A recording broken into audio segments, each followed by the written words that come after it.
네, 원중 요걸 시작하겠습니다. 헬마우스 임경비 작가 모셨고요. 어서 오세요. 안녕하세요. 미디어오늘의 노지민 기자 모셨습니다. 어서 오세요. 안녕하세요. 네, 자 오늘도 헬마의 발제로 시작해 볼까요?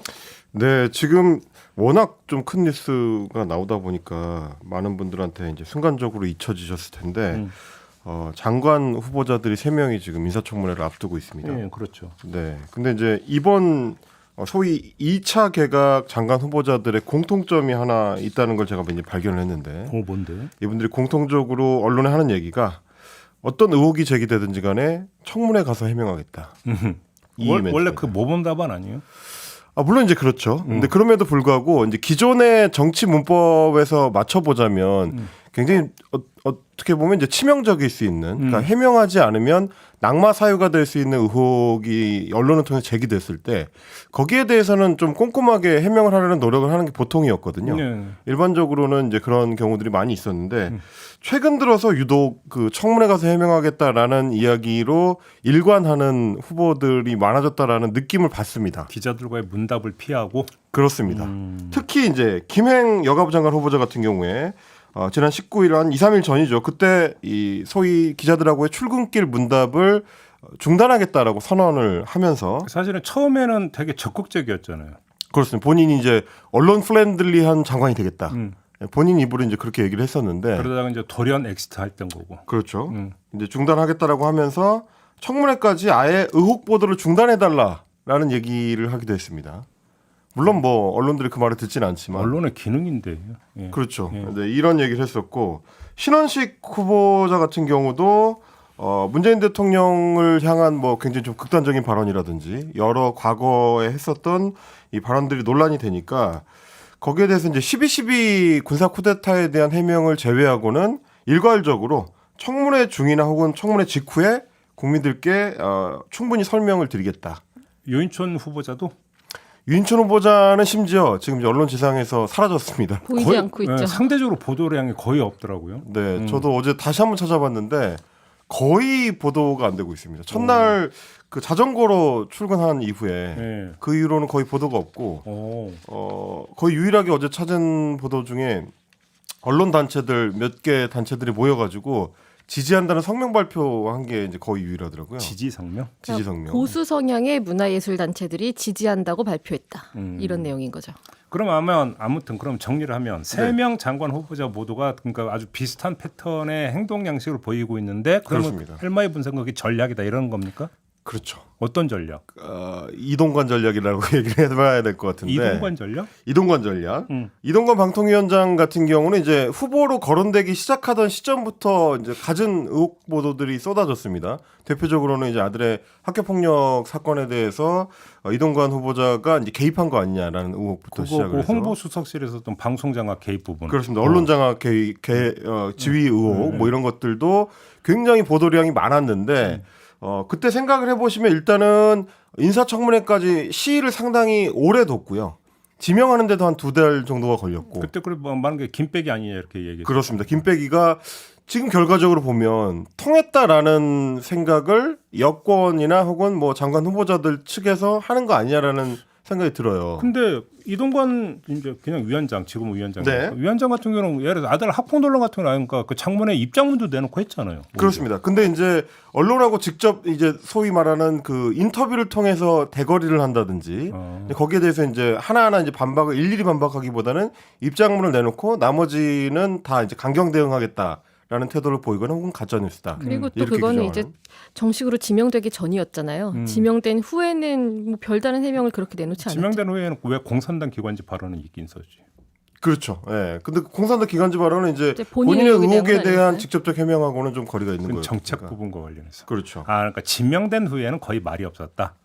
이동관 위원장도 그렇습니다. 그래서 이제 따라간다. 제가 일종의 전략이라고 보는 건데 지금도 사실 비슷한 상황인 것 같고요. 또 하나는 가짜 뉴스로 이제 규정을 하고 자신을 향한 의혹 보도를 가짜 뉴스로 규정을 하고 역시 마찬가지로 적극적으로 해명할 필요성이 없다는 식의 이제 태도를 보여주는 겁니다.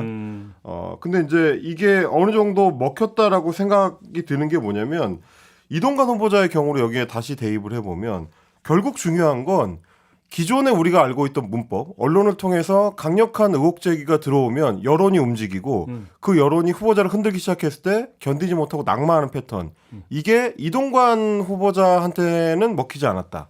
먹히지 않았던 이유는 뭐냐? 대통령이 굉장히 확고한 임명 의지를 갖고 있었고 결국 인사청문회까지 끌고 갔을 때는 그동안 나왔던 의혹 보도들 이상의 뭔가를 보여주지 못하면 이게 청문회가 맹탕이다라는 메시지로 해석이 되고 그래서 결국 대통령이 임명을 강행하는 그러니까 인사청문 보고서 채택이 없더라도 대통령이 임명을 강행할 수 있게 되기 때문에 중요한 건 대통령의 임명 의지이지 언론의 의혹 보도나 여론의 향방이 아니다라는 해석을 지금 각 후보자들이 하고 있는 거 아닌가. 그러니까 단순한 거죠. 그러니까 뭐냐면 임명동의 대상이면 이렇게 나올 수가 없죠. 그렇죠. 네, 국회 동의를 구해야 될 경우에는 이렇게 나오기 어렵죠. 그렇죠. 근데 그 임명동의 대상이 아니라 그냥 청문회만 거치면 되는 것이니까 그 최소화 전략. 그러니까 최소화 전략의 반대는 최대화 전략인데 최대화 전략은 손뼉을 마주치는 거고. 그렇죠. 최소화 전략은 손뼉을 안 마주치는 거고. 그렇죠. 그래서 그러니까 속된 편으로 일명의 나이롱 박수만 연출하면 된다. 네. 서로 엇갈리는. 그죠? 그러니까 이창호이자 이런 말씀이시죠. 그렇죠. 그게 먹힌다. 그게 이 먹혔던 전례로 이제 이동관 후보자를 꼽는 것 같고 그래서 이제 비슷한 전략을 취하는 거 아닌가. 거기다가 이제 야당 의원들이 능력이 있어서 그래서 청문회에서 한 방을 탁 날리면 또 모르겠는데 그것도 아니고. 그것도 아니고. 게다가 또 이제 청문회에서 한 방이 없었다는 보도가 또 이어지는 거죠. 그래서 그렇게 되면 기존에 나왔던 의혹 보도들이 오히려 기시감을 일으키는 상황이 되는 거고 후보자들 입장에서는 일종의 이제 시간 끌기만 잘해서 그러니까 인사청문회에서 해명하겠습니다라는 말은 인사청문회까지만 끌고 가면 임명될 수 있습니다로 해석되는 이런 문제가 좀 발생을 하는 건데 그러다 보니까 제가 이 어제 방송을 준비하면서 한 사람의 후보자가 생각이 났어요. 누구요? 박근혜 전 대통령 시절에 문창극 총리 후보자. 아 예. 물론 이분은 이제 임명 동의의 대상이죠. 총리 후보자였기 때문에. 그럼에도 불구하고 이제 뭐 예를 들면 KBS 보도를 통해서 제기가 됐던 일본의 식민 지배를 하나님의 뜻이다라는 식으로 이제 이 교회에서 강연을 했다가 이제 난리가 났던. 예, 그랬죠. 그러니까 이런 발언들이 논란이 됐을 때 그게 여론에 심각한 타격을 주고 후보자 스스로 이제 후보직을 내려놓게 되는 이 패턴이 우리가 익숙한 정치적 문법 안에 있었는데 지금 이제 이동관 후보자를 기점으로 해가지고 그 문법이 잘 안 먹히는 국면으로 좀 접어드는 거 아닌가. 왜냐하면 이제 이후에 이어진 다른 후보자들이 어떻게 하는지를 보니까 인사청문회까지 끌고 가면 무난히 임명될 수 있다라는 계산을 하는 거 아닌가라는 생각이 들어서 더 그런 생각이 드는 거예요. 그러니까 제가 볼 땐 갈수록 퇴행인 게 예를 들어서 김영삼 대통령 같은 경우는 여론 검증을 되게 선호했거든요. 그렇죠. 그래서 딱 흘리잖아요. 그렇죠. 그러니까 지명하기 전에 미리 흘리죠. 흘려버리고 그러면 이제 언론이 이제 딱 들러붙는단 말이에요. 검증한다고. 그래서 딱 보다가 형세를 보다가 안 되겠다면 그냥 날려버리는. 그렇죠. 지명도 안 해버리는. 그렇죠. 그래서 임명한 지 사흘 만에 날아간 사람도 있고 해서 그러니까 그렇게 이제 여론을 중시한 거죠. 네. 그러니까 사실 문창극 총리 후보자의 경우도 본다면 결국은 여론의 어떤 동향에 밀려서 결국 낙마가 된 걸로 봐야 되는데 맞습니다. 지금 뭐 여론이 어떻게 가거나 말거나 사실 여론조사 결과가 나와도 그렇게 개의치는 않고 있었기 때문에 그러니까요. 언론의 보도에 대해서는 더더욱 그렇게 뭐 신경을 쓰지 않으면 않을 수 있는 구조가 그러니까 쉽게 돼버렸고요. 말하면 언론 검증 기능, 그다음에 어떤 그 민심 존중 태세라고 하는 게 없다. 그렇죠. 이렇게 정리하면 되는 거예요. 그래서 이제 장관 후보자들이 이렇게 나올 수 있는 거고, 그러니까 결국 그동안 우리 언론들이 기존 대통령들을 향해서 이제 수없이 제기했었던 소위 제왕적 대통령제라는 이 표현, 이게 어떻게 보면 어떤 식으로 작동할 때 가장 극단화될 수 있는지를 이제 현 정부에서 보여주는 거 아닌가 싶은 건데요. 뭐 기존의 어떤 정치 문법이라든지 관행이라든지 관례라든지 이쯤 되면 물러서야 한다라는 이제 여야의 어떤 암묵지라든지 이런 것들이 거의 다 무력화가 되고 법 조문에 그렇게 써 있지 않으면 내가 해도 되는 거 아니냐라는 태도가 지금의 장관 후보자들의 이제 인사청문회에 대한 태도 혹은 언론 검증 시스템에 대한 태도로 되돌아오는 것 같다. 이게 이제 법 이외에도 우리 정치를 작동시키기 위해 구축돼 있던 다양한 시스템들이 다 무력화되는 방식으로 나타나는 거 아닌가 이런 생각이 좀 들었습니다. 그러니까 지금 결과적으로 보면 과거 정부에서 뭐 블랙리스트 논란 또 언론이나 뭐 표현의 자유 탄압 논란 이런 논란이 불거졌던 분들은 오히려 더 예전보다 임명하기가 수월해진 환경이 돼버린 거거든요. 그러니까 유인촌 장관 같은 전 장관 그리고 유인촌 후보자 같은 경우에는 또 한 번 장관을 했던 사람이잖아요. 그러니까 어떻게 보면은 이미 그 검증을 한 번 거쳤던 사람이라고 볼 수도 있는 거고 의혹이 나왔던 것들이 또 재탕될 수 있는 과정에서 정치인들 입장에서도 뭔가 새로운 걸 꺼내들고 이 사람을 공격하면서 청문회에서 뭔가를 보여주기 어렵다고 판단을 할 수도 있는 거죠. 그렇다 보니까 이제 언론 보도도 아까 말씀을 하셨잖아요. 안 보인다. 그래서 내 눈에만 안 보이나 해가지고 한번 봤는데 진짜로 그 비카인즈 기준으로 한번 봤을 때 첫날에는 한 172건 정도 나왔거든요. 보도가 처음에 지명했을 때를. 유인촌 후보자? 네, 유인촌 유인촌 후보를.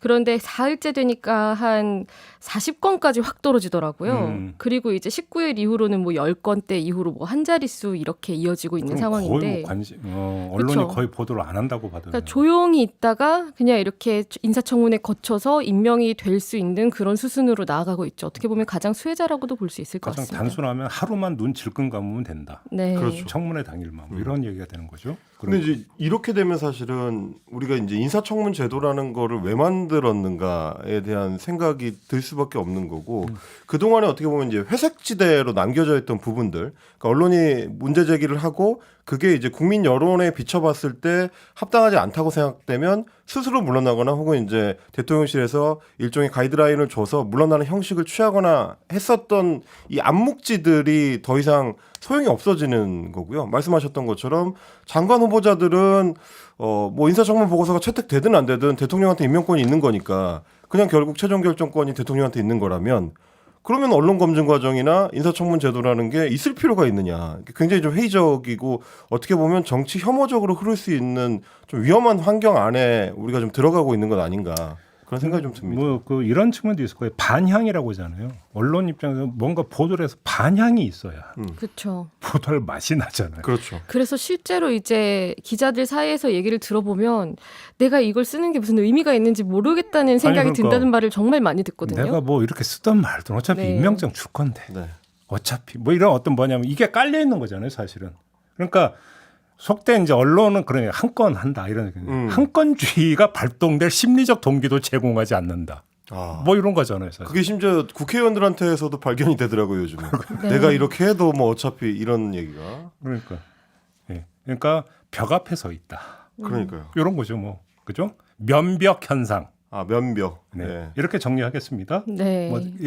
그러니까 이의 없으시죠? 네네. 면벽 현상. 좋다. 면벽 현상 내겠습니다. 안타까운 일입니다. 헬마의 발전 이 정도로 마무리하고요. 이번에는 노지민 기자의 발제로 넘어가겠습니다. 네, 이동관 위원장 이름이 또 안 나올 수가 없는 이슈인데 뭐 최근에 이동관 방송통신위원장, 뭐 류희림 방송통신 심의위원장 취임하고 나서 가짜 뉴스 대책 강화하겠다 이 보도 자료가 두 기관에서 엄청 쏟아지고 있거든요. 근데 뭐 가짜 뉴스 용어 사용의 문제는 저희가 여러 차례 이미 이야기를 했고 그래서 지금 어떤 걸 가짜 뉴스로 보고 무슨 철퇴를 내릴 거냐 이게 중요한 거잖아요. 그래서 그걸 보여주는 가장 단적인 사례가 좀 이렇게 다시 드러났습니다. 그 19일 그 방통심의위 방송소위라고 있어요. 이제 소위에서 한번 심의를 하고 전체회의에서 의결을 하면 확정되는 구조인데 그 이른바 김만배 뉴스타파 인터뷰 있잖아요. 이걸 인용했던 KBS, YTN, JTBC 보도를 이제 긴급 안건으로 올려서 과징금을 부과하자 이렇게 의견이 나온 거예요. 그런데 지금 어쨌든 이 김만배 녹취록이라는 것 자체가 진위 확인이 됐다 안 됐다에 대해서는 거의 해석의 영역으로 맞붙고 있고 뭐 인터뷰 자체는 존재를 했던 거고 뭐 뉴스타파가 이걸 인지를 했는지 이런 것은 밝혀지지 않은 상황이다 이런 이유로 이제 야권 의원들이 반대를 했지만 뭐 여권 의원들이 다수인 상태에서 어쨌든 소위에서는 통과를 했는데 그러면은 이제 질문을 하나 던져보면 인용 보도를 어떻게 해야 되느냐 이 질문을 할 수밖에 없는 거죠. 이미 사실 좀 공신력 있는 매체로 평가받는 곳에서 육성이 담긴 인터뷰를 공개를 했을 때 이게 대선을 앞둔 주요 유력 후보에 대한 것이 있으면 이걸 보도하지 않는 것도 어떻게 보면 더 문제가 될 수 있는 거잖아요. 그래서 이런 의문이 들 때 이제 또 이날 유희림 위원장이 좀 친절하게 모범 사례로 또 들어준 게 있었습니다. 보통 이제 의견 진술을 하면 좀 문제가 있는 보도에 대해서 왜 이런 보도를 했는지 좀 사정을 소상히 듣고 네. 좀 소명을 시키고 나중에 그 심의 제재 수위를 조정을 하게 되는데 이날 SBS 같은 경우는 문제 없음이 의결이 됐거든요. 의견 제시를 해서 의견 진술을 해서 그래서 이때 보니까 류 위원장이 다른 방송사와 달리 균형 잡힌 시각으로 보도해서 그 배경을 듣고 싶어 의견 진술을 결정했다 이렇게 이야기를 했어요. 그래서 뭐가 다른가 봤더니 이제 다른 곳에서는 이런 인터뷰가 나왔고 어떤 의혹이 있는지 보도를 했다면 여기는 이제 뉴스타파가 보도한 그 음성이나 녹취록 의혹을 직접적으로 다루는 것보다 당시 이 해당 보도를 둘러싼 이재명 당시 대선 후보의 입장 그리고 이제 국민의힘 간의 공방으로 다루는 보도를 했거든요. 그러니까 이렇게 하면 훌륭한 보도가 된다는 거죠. 근데 그 얘기는 유일임 위원장 전에 윤두현 의원도 그 얘기를 했었어요. 네. 그걸 SBS 인터뷰에서 윤두현 의원이 그 얘기를 했었는데, 그러니까 이건 공방으로 다루거나 반론이 충실히 전달됐었어야 된다. 그렇죠. 그러면 사실상 의혹 제기를 집중하는 보도를 할 수가 없어지는 거죠. 타사에서 보도를 했을 때. 그러면 이제 다른 의혹 제기에도 같이 동일선상에서 다루느냐는 문제는 뭐 얘기를 하지 않아도 아니 근데 보일 것 일정하게 같고, 의혹 네. 제기라고 하는 것은 말 그대로 확정된 진실이 아니기 때문에 반론은 보장이 되는 게 맞죠. 그리고 그런 점에서 일정하게 공정하게 그러니까 그 공방으로 다루는 것도 저는 일정하게 그거는 그 맞는 주장이라고 생각을 해요. 네. 단정을 하느냐 안 하느냐. 그렇죠. 다시 말해 이 의혹이 진실이라고 단정을 하고 더 나아간 발언을 했느냐 안 했느냐가 주된 기준이 돼야 되는 거죠. 근데 이제 저는 거기서 이제 한 발 더 나가자면 사실은 분량의 어떤 그 배분 문제라든지 혹은 이제 논조의 문제라든지 이런 것들도 언론사의 편집권의 영역에 해당하는 거기 때문에 물론 반론은 담아줘야 되지만 5대 5로 다뤄줘야 되느냐 혹은 뭐 거의 비슷한 비중으로 마치 이게 이제 쟁점 사안인 것처럼 다뤄줘야 되느냐 하는 거는 정치인들이 이래라 저래라 할 수 있는 영역이 아니라 사실은 언론사에서 선택하는 문제거든요. 그러니까 뭐 예를 들면 김만배 녹취록 문제를 다루더라도 뭐 10의 비중 중에서 녹취록의 내용을 소개하고 뭐 야권에서 제기하는 문제를 한 7 정도 다루고 반론을 제기하는 상대 쪽의 의견을 한 3 정도 다룬다고 해도 그거는 그냥 언론사에서 편집의 방향을 선택한 문제인 것이지 이게 불공정하다 여부는 결국 시청자들이 판단할 문제인 거거든요. 이제 그건 이제 기계적 균형이죠. 그렇죠. 양을 맞춘다라고. 네. 하는 저 거. 이제 또 결과적으로 어떻게 됐는지에 대해서도 뭐 판단을 해야겠지만 보도할 당시에 이게 얼마나 진실성이 있다고 판단을 했는지도 그럼요. 중요한 거니까요. 그러니까 여기서 그러니까 추출되는 거 하나는 있는 거죠. 그러니까 그때 그 이 인터뷰 녹취 내용을 조금이라도 틀어준 것 자체가 문제가 있는 건 아니라는 거예요. 그런 점에서. 지금 그 유일임 위원장 얘기도 맥락은 그런 거죠. 그 자체를 틀어준 것 자체가 문제가 있는 게 아니라 그거를 틀어주고 어떻게 다뤘느냐가 중요하다. 사용하지 않은 부분에 대해서도 고려를 하지 않았다고 볼 수는 없죠. 사실 이렇게 심의를 했을 때 사용하지 보면. 않은 게 뭐예요? 그러니까 녹취를 사용하지 않은 보도였던 거죠. 이 중에 유일하게. 네, 아무튼 그렇게 좀 문제를 제기를 할 수는 있겠죠. 인용 보도를 좀 더 충실히 해야 하고 뭐 반론을 더 충실히 담아야 된다라는 건 되게 교과서적인 이야기인데 그런데 이게 과징금이라는 게 어떤 건지 사실 좀 감이 안 오실 수 있잖아요. 이게 과징금이 가장 센 거거든요. 제재 중에서 이제 한 방에 벌점 10점이 생기는 제재입니다. 1점도 아니고 10점이에요? 네, 10점이에요. 그래서 이게 지금 과거에 어떤 사례가 있나 보니까 딱 하나가 있어요. 방송 보도에 대해서 제기가 된 게 2019년에 KNN이 있었는데 취재 기자가 자기 목소리를 변조해서 익명 인터뷰를 한 것처럼 이건 그야말로 조작을 해서 그건 목소리를 변조해서 심했다. 만든 거거든요. 심했어. 네, 거의 그래서 형사범죄에 가까운. 그렇죠. 이거는 과징금이 결정이 됐었고 부과가 됐었고 그럼 가짜 뉴스가 아니라 조작 뉴스지. 조작. 그건 뉴스라고 할 수도 없죠. 그건. 그렇죠. 이제 조작을 한 사례에 대해서 이렇게 부과가 됐는데 지금의 수준과 비교를 했을 때 어떻게 판단이 되는지는 듣는 분들도 다 아실 것 같고 그리고 지금 이 벌점 10점이라는 게 이 제어가나 재승인 받으려면 뭐 전체 총점은 뭐 1000점 만점에 뭐 650점 넘겨야 된다고는 하지만 예를 들어서 뭐 방송의 공적 책임 공정성 이런 주요 항목 같은 경우에 저희가 TV조선 재승인 사례에서도 얘기했던 것처럼 그 210점 만점 중에서 50%못 넘기면은 재승인이나 제어가 거부할 수 있거든요. 근데 한 번에 10점이라는 게 굉장히 큰 거죠. 그러면 보통 이제 심의 같은 것들이 한 번에 여러 건이 올라오기도 하니까요. 알겠습니다. 그 문제도 있지만 제가 볼 때는 근본적인 문제, 되게 더 심각한 문제는 따로 있다고 보는데 지금 여기서 이야기되는 가짜 뉴스라고 하는 것은 단순 오보를 뜻하는 게 아니잖아요. 그렇죠. 그렇죠? 저는 그게 지금 상당히 심각한 문제라고 보는데 그러면 단순 오보와는 다른 가짜 뉴스의 성립 요건을 뭘로 간주하냐면 고의성으로 간주하고 있어요. 네. 여기서는.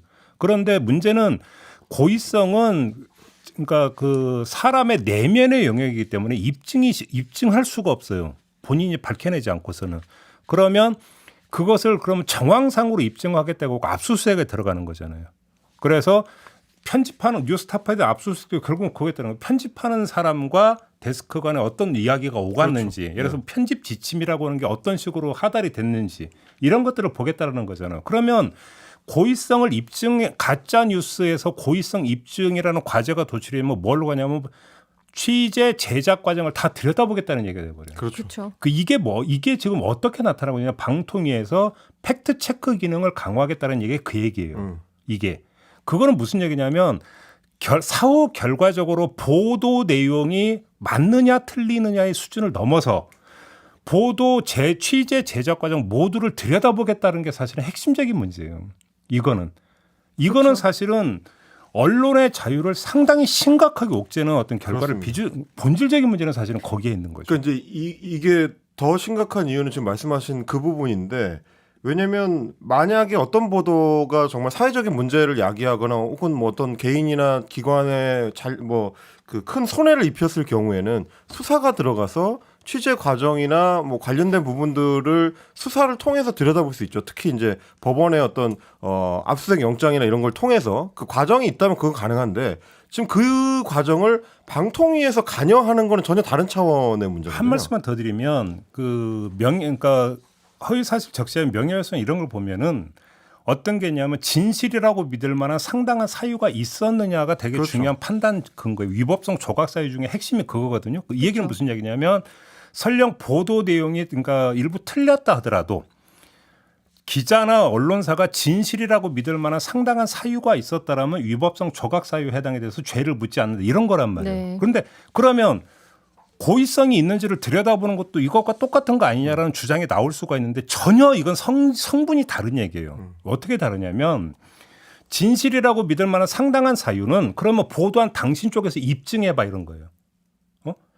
그러면 예를 들어서 제가 기자인데 어떻게 해서 만약에 이제 그 분쟁에 대해서 소송에 걸렸어요. 그래서 그러면 저는 이러이러하게 그러니까 그 취재를 해서 요러요러한 부분을 정보를 얻어서 종합한 결과 이게 맞다고 생각해서 보도했습니다라고 자발적으로 입증하는, 그래서 입증 못하면 그러면 진실이라고 믿을 만한 상당한 사유를 당신이 입증을 못했으니까 위법성 조각 사유에 해당 안 돼 이렇게 가는 거와 내가 알아볼게. 너가 정말로 진실이라고 믿을 만한 상당한 사유가 있었는지 아니면 고의로 일부러 이렇게 했는지를 내가 뒤져볼게는 차원이 완전히 180도 다른 얘기라는 거예요. 그럼요. 이게. 그렇기 때문에 이거 같은 얘기가 아니라 정반대 얘기를 하고 있다는 거예요. 이게 심각하다는 거예요. 그렇죠. 반대 얘기를. 게다가 지금 그 가짜 뉴스에 대해서 방통위가 보도자료를 낸 게 여러 건이 있는데 그중에서 그 18일에 패스트트랙 얘기한 게 있었거든요. 거기 보면 그 가짜 뉴스 근절을 위해서 국회 관계부처 및 관계기관과 적극 협조해서 가짜 뉴스의 정의 및 판단 기준을 마련하겠다고 돼 있어요. 지금 가짜 뉴스의 정의 및 판단이 기준이 마련이 안 돼 있다는 얘기나 마찬가지인 거잖아요. 이거는. 근데 그러니까 그건 맞죠. 왜냐하면 네. 그 몇 년 전에 이제 한국 사회에서 탈진실이라고 하는 개념이 되게 유행을 했었잖아요. 그때 가짜 뉴스라고 하는 개념이 그러니까 세트로 얘기가 됐었어요. 그렇죠. 근데 가짜 뉴스라고 하는 것이 학문적으로도 정확히 그 개념 정립이 되지 않았고 법적으로도 개념 정립이 안 돼 있어요. 그건 맞아요. 그래서 그걸 정립하겠다면 하라고 하는데 근데 문제는 이런 게 정립을 해도 제가 볼 때는 소용없을 거라는 거예요. 그나마 잠정적으로 공유되고 있는 게 제가 이 자리에서 몇 번 그런 말씀을 드렸는데 잠정적으로 학계나 이런 데서 이야기하는 가짜 뉴스는 특정한 목적, 특히 정치적 상업적 목적으로 허위임을 알면서도 뉴스라는 형식으로 포장을 해가지고 전달하는 결과물. 이걸 가짜 뉴스라고 규정하는 그냥 포괄적 개념 정의가 이렇게 되어 있어요. 그러면 여기서 중요한 것은 목적성이거든요. 그게 조금 아까 제가 말씀드린 고의성이에요. 네. 그러니까 정치적 목적이나 상업적 목적을 가지고 요건 하나, 두 번째 허위임을 알면서도 그죠? 허위임을 알면서도 뉴스 형식으로 정보를 제공한 행위가 되는 거예요. 그렇게 되면 두 가지가 입증이 돼야 돼요. 목적성과 그다음에 인지성. 이 두 가지가 다 입증이 돼야 되는 거죠. 근데 이거는 케이스마다 다 다른 거예요. 그렇죠. 케이스마다 그거예요. 그런데 이 얘기가 되게 위험한 게 그러면 네가 어떤 목적을 가지고 취재 보도했는지 내가 들여다볼게.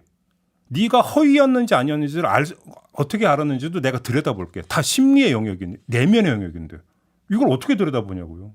같은 맥락 얘기죠. 그러니까. 그러니까 지금 또 이 이야기를 숨기지 않고 있는 게 우리가 우려하는 것들을 하고 있다는 걸 숨기지 않고 있는 것처럼 보일 수밖에 없는 게 그 방통심의위도 가짜뉴스 대책 자료를 내놓고 있잖아요. 보니까 인터넷 언론사 콘텐츠에 대해서 이제 정보통신망법에 의거해서 가짜뉴스 여기를 어떻게 표현을 했냐면 가짜뉴스하고 괄호 안에 허위 조작 뉴스 그 괄호 안에 정보를 넣었어요. 그러니까 가짜뉴스, 허위 조작 뉴스, 뭐 허위 조작 정보 이걸 다 넣어가지고 그 얘기가 지금 심의를 한다는 거예요. 그러니까 그 써먹겠다는 말이 얘기예요. 그대로 보도자료에도 들어있고 그러니까 지금 어떤 것에 대해서 정립도 하지 않은 상태에서 일단은 이게 다 포함이 될 수도 있으니까 들여다보겠다라고 선언을 하고 있는 거죠. 그리고 이제 사실 뭐 JB도 말씀하신 연장인데 이 가짜 뉴스라는 말을 아직까지도 10여 년째 규정을 못하는 이유는 사실 못하기 때문에 그런 거거든요. 규정을 하기가 굉장히 어렵기 때문에 거의 사실상 불가능하기 때문에. 그게 좀 아까 제가 내면의 영역을 어떻게 그렇습니다. 입증하느냐라는 문제예요. 근데 그래서 우리가 그걸 규정을 못한다라고 사실상 잠정 결론을 내린 심지어 언론학계에서도 사람마다 다 다를 수 있기 때문에 그런 내용을 방송통신위원회라고 하는 국가기관에서 이건 우리가 할 수 있다라고 우기면서 지금 하고 있는 중이란 말이죠. 그럼 그게 과연 앞으로 문제가 안 되겠느냐? 당연히 문제가 될 텐데 그럼에도 불구하고 밀어붙인다 이런 느낌을 좀 지울 수가 없는 하나만 겁니다. 더 말씀을 드리면 아까 했던 이제 진실이라고 믿을 만한 상당한 사유로 그래서 법정이라는 데서 판단하는 증거가 있어요. 그게 뭐냐면 크로스 체크를 했느냐 안 했느냐예요. 네. 단순해서 얘기를 하면. 그렇죠. 그러니까 크로스 취재를 해가지고 반론도 충분히 듣고 보도 판단을 해서 보도를 했느냐 이걸 봐요. 그래서 너가 그럼 취재 과정에서 누구를 대상으로 취재했는지를 밝혀라. 그래서 보통 이제 그런 게 취재 수첩이나 이런 것들을 자발적으로 제공하는 경우가 있어요. 그런 것. 근데 그건 내가 자발적으로 제공하니까 문제가 안 되는 거죠. 근데 네가 어떻게 취재는 다 들여다볼게. 이게 문제라는 거고 두 번째 문제는 뭐냐면 근데 지금 여기서 그러니까 지금 그 방통위라는 이야기는 가짜 뉴스를 규정에 들어가는 데 있어서 그러면 제가 크로스 취재했어요. 반론 들었어요. 그래 그럼 알아서 가짜 뉴스 아니야. 이렇게 판정을 내려주느냐?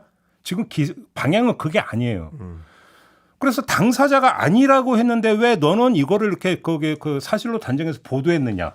지금 이 기조로 가고 있는 거예요. 그쵸. 이게. 그렇죠. 그러니까 크로스 취재를 했느냐 안 했느냐가 중요한 게 아니라 왜 반론이 나왔는데 단정했느냐.